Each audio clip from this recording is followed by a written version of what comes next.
you're probably wondering which madman gave me the keys to a £500,000 classic BMW M1. And I'm thinking exactly the same thing, but fortunately, a friend of mine who's big into collecting rare and fabulous cars has been extremely kind and let me borrow this car. Now, before I get into fully introducing this car, have you ever wondered why the BMW 1M, the 2009 BMW 1M, was ever called the 1M, and it wasn't called the M1, like every other M series car that BMW has ever made? Well, it's because of this car. This is the BMW M1. Before we get into things, before me explaining a lot more about this car to you, I just want to share with you a couple of numbers, a couple of facts and figures that for me puts into context this car more than any 0 to 60 time or lap time ever could. And that is 457 and 500,000. Now, I'm sure you can see where I'm going, but let's start with 457. And that was the production quantity of the BMW M1. The reason for its small production number was that back in the 70s, BMW wanted to get into GT racing. They wanted to compete in the World Championships. And in order to qualify at that time, the cars that were entering had to be road cars. And to class a car as a road car, it needed to be homologated. And so the production numbers, oh, it sounds lovely. The production numbers for this car were capped out. They were capped at 399 road cars, and the extra were made into race cars in a series that eventually became known as the Pro Car series, but we'll get round to that shortly.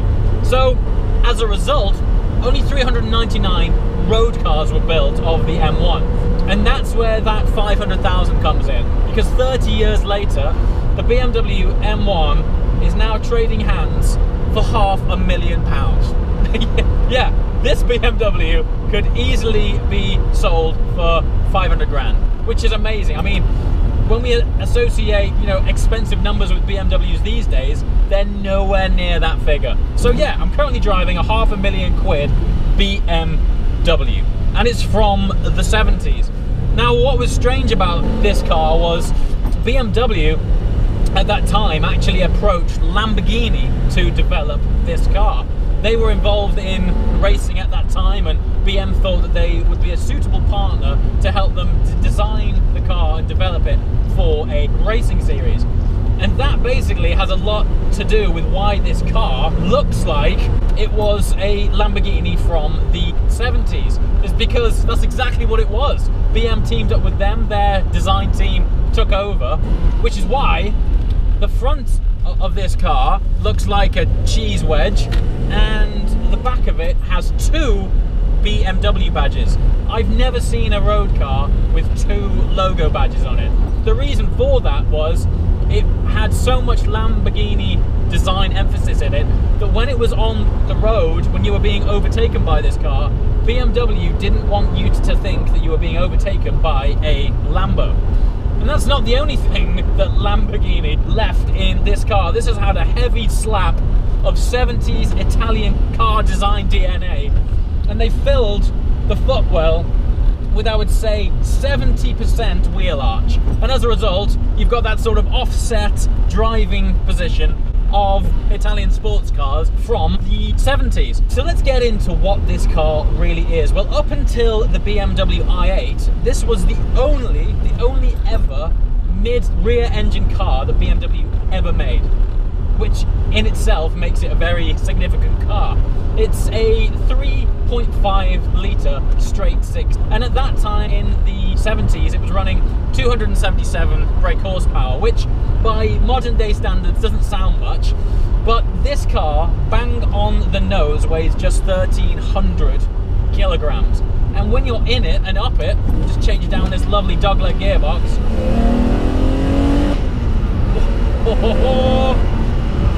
And it's light on its toes. Of course, in this era, there was no power steering. Not from these cars, anyway. And it's lovely. It dances and it flows. And it feels like a proper car. If you think about Italian sports cars of the 70s, the last thing you think about is a good driving experience. And that's essentially what this is. While it has a BMW engine in it, it was still given to Lamborghini. Halfway through that development stage, unfortunately, the rules in the World Championships that BMW were looking to enter completely changed, and also Lamborghini went bankrupt. So this car from day one hasn't had much of a successful history just getting this thing off the ground. So what BM were left with was a cool looking car with a great engine, but no series to race in and no partner to back it up.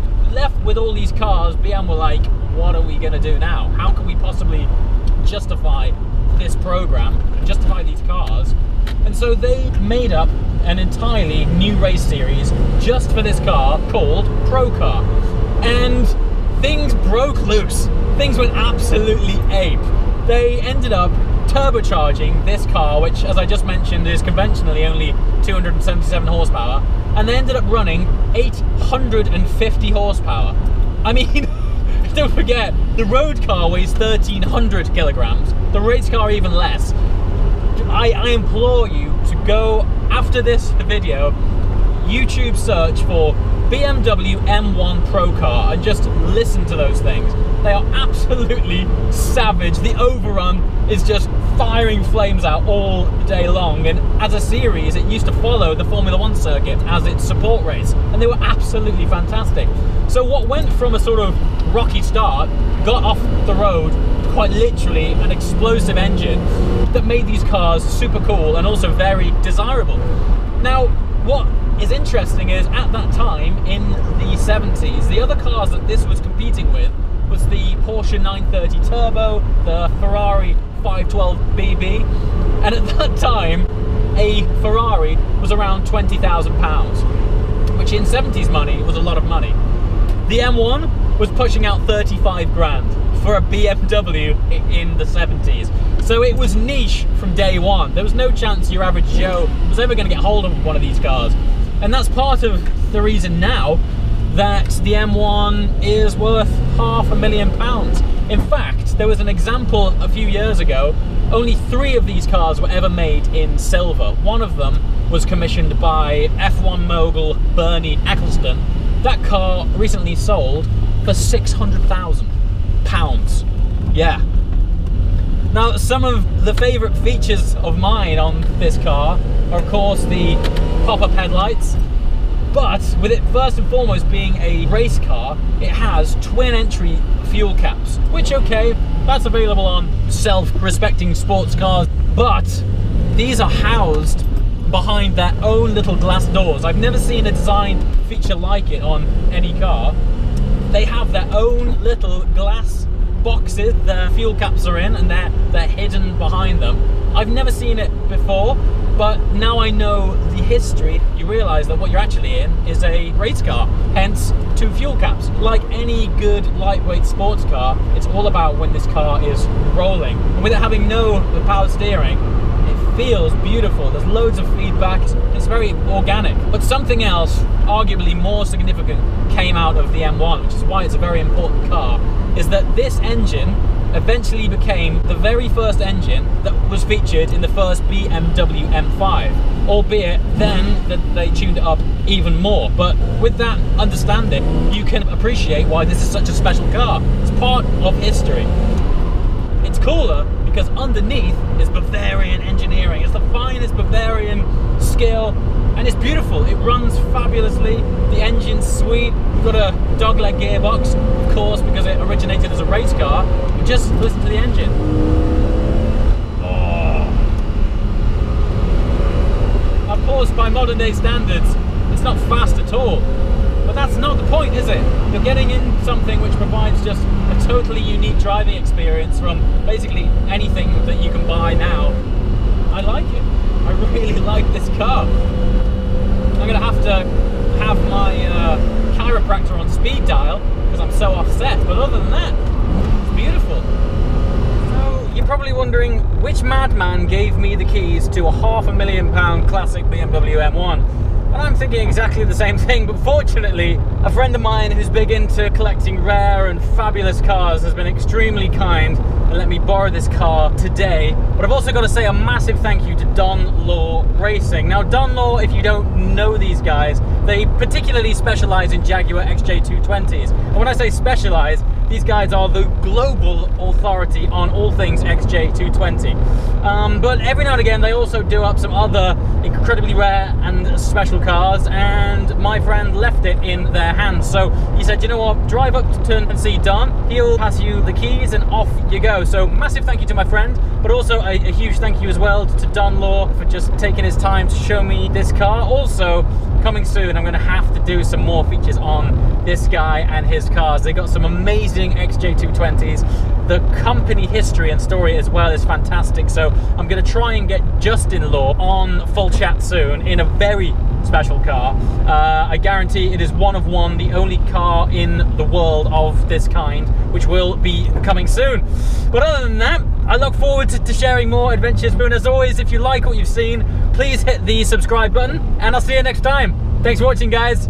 Ciao.